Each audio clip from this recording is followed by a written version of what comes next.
My son Ian had kidney cancer when he was just 10 months old.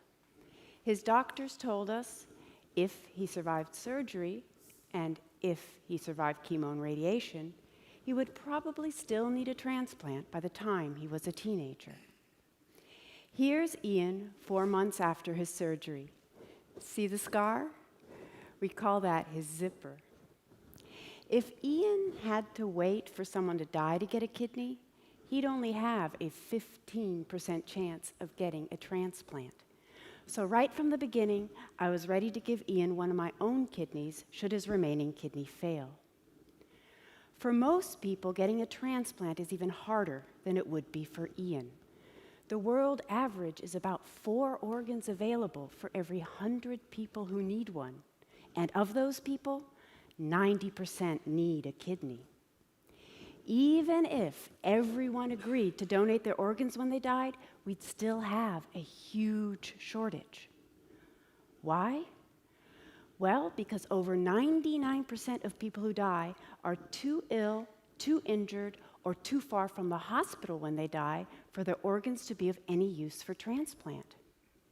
So, until we can grow usable organs in a lab, our only realistic option for reducing the organ shortage is to increase the number of living donors. But how? How can we encourage living donation without risking exploitation of poor people abroad or at home? In 2007, I learned that some Iranian doctors were claiming that they had found an ethical way to solve the kidney shortage.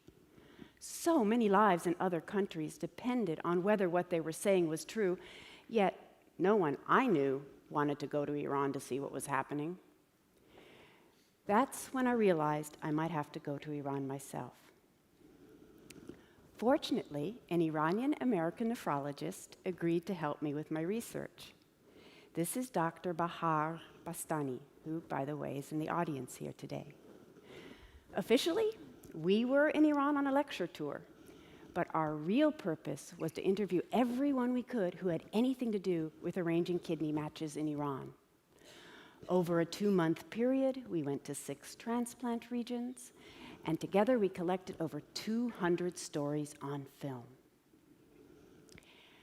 Don't get me wrong, many things about Iranian society bother me, but that's what makes it so interesting that Iran, of all places, seems to have found a way to solve its kidney shortage that is both ethical and practical. Part of that solution was, like in most countries, to use organs from patients who die in the hospital. But I don't want to talk about that. I want to talk about living kidney donation, because that's what Iran does differently than any other country. Okay, so how does living kidney donation work in Iran? For one, Iran used to allow, but no longer permits, foreigners to buy kidneys in Iran. Now, with very limited exceptions for refugees, the Iranian system of organ donation is for Iranian citizens only. Every once in a while, there's a scandal when foreigners manage to cheat the system, but consider the difference between a dozen or so violations in Iran over a decade and 1,000 or more Americans who buy kidneys illegally every year. The most important innovation made in Iran was putting nonprofit charities in charge of kidney matching. In every other country, it's doctors, hospitals, or for-profit brokers who arrange living donations. But in Iran, it's Iranian NGOs that manage the whole process. They interview potential donors and recipients, they schedule medical and psychological testing, and they provide a wide variety of social services for both donors and recipients. At this point, I'm going to stop talking about the support given kidney recipients, because what's really fascinating about Iran is the benefits offered donors. Donors get cash that comes in some combination from recipients, charities, and the government. The NGOs put most of the money in escrow before donation, and release it to the donors immediately after surgery. But donors also usually get non-cash benefits arranged through the Iranian NGOs. These benefits include things like a year or more of health insurance for donors, and sometimes their families too, dental care, eye care. Donors may get small business loans, education, job services, and even food, clothing, and household items. When we got back from Iran, and I calculated what people had earned and what they got for their kidneys, we discovered that on average in money, goods, and services, donors received twice the average individual annual income in Iran for the year we were there. That's about the same as $100,000 in the US today. It's true that some of the donors we interviewed were poor, or even very poor, but most donors and recipients were middle class. The reason Iran doesn't have a black market in kidneys is that it has a legal alternative. Why would Iranian kidney donors risk arrest or being cheated by criminal organ brokers when they have a well-funded and safe legal alternative? As Omid told us, he'd rather get paid through an Iranian NGO than try to get more illegally from a foreigner. Niku said payment is necessary, but less important than saving a life.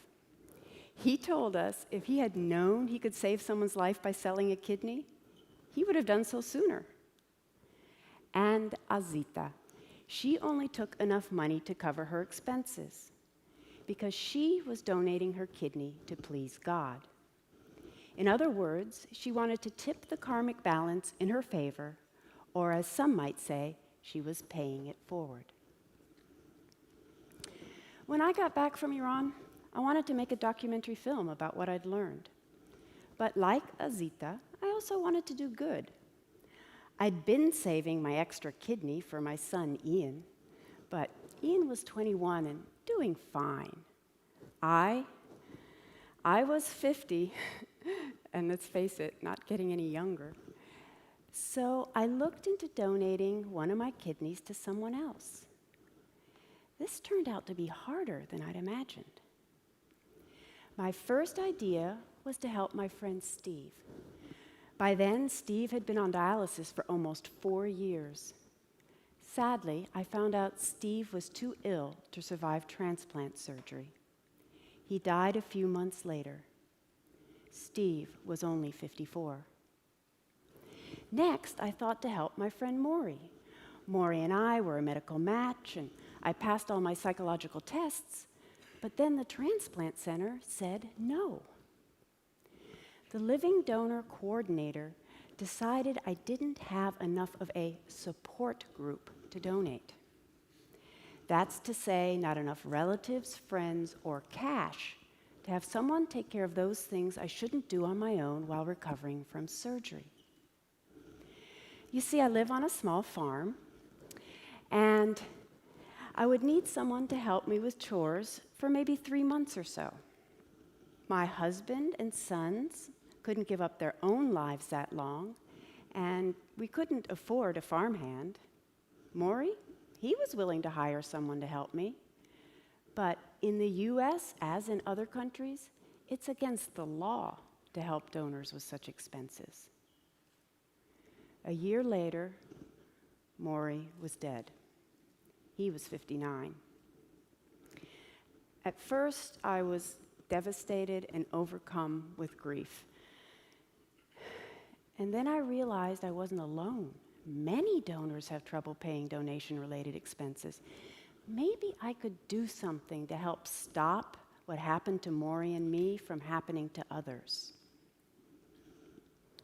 Now, in the US, donors usually don't have to pay their own medical costs, but they and their families have other expenses. For example, travel and lodging expenses, lost income, vacation, sick leave, and disability benefits, time and money spent on child care, elder care, pet care, and household responsibilities, and most easily overlooked, lost productivity and opportunity costs. In the US, organ recipients are allowed to reimburse donors travel, lodging, and lost wages. Of course that helps, if recipients have enough money. But what if they don't? And what about other expenses, like those I just listed, or that farmhand I needed?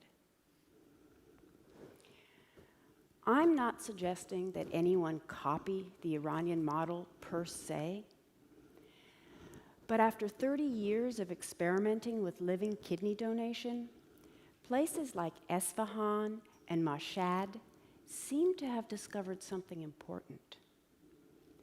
In those regions, the NGOs understand that taking good care of living kidney donors honors their sacrifice and shows their value to society, which in turn gets more people to donate. Now, Iran is not the only country trying to treat living donors better, but it is the only country where there are waiting lists of people who want to donate. Imagine that. A waiting list of donors. Not 100,000 people waiting for organs, but people waiting to donate. What seems to matter most to donors aren't benefits like tax credits or life insurance, but having a way to pay all their expenses as they occur. I can't help but feel my friends Steve and Maury didn't have to suffer as they did. We don't want to inflict their fate on hundreds of thousands of other kidney disease patients, and we don't have to. If a country like Iran can figure out a way to provide for living organ donors in an ethical and responsible way, maybe we can too. Thank you.